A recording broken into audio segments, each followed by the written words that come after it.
تو ہمارا تو ایمان ہے نبی کریم صلی اللہ علیہ وسلم ہمارا درود سنتے ہیں. بے شک.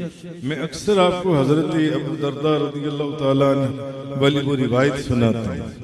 حضرت ابو درداء والی وہ روایت کہ آپ نے فرمایا، حضور نے فرمایا اکثر صلاۃ علیہ یوم الجمعہ، جمعے والے دن مجھ پر آگے پیچھے اگر تھوڑا درود پڑھتے ہو تو جمعے والے دن کثرت سے درود پڑھا. سبحان اللہ. فَإِنَّهُ يَوْمٌ مَشْهُودٌ تَشْهَدُ الْمَلَائِكَةُ، یہ دن حاضری کا ہے اور اس دن فرشتے حاضر ہوتی ہیں. لَيْسَ مِنْ عَبْدٍ يُصَلِّي عَلَيَّ إِلَّا بَلَغَنِي صَوْتُهُ حَيْثُ كَانَ. کوئی بندہ کہیں مجھ پر درود پڑھے اس کی آواز میں خود سنتا ہوں. سبحان اللہ. نعرہ تکبیر، نعرہ رسالت. کوئی بندہ کہیں مجھ پر درود پڑھے اس کی آواز میں خود سنتا ہوں.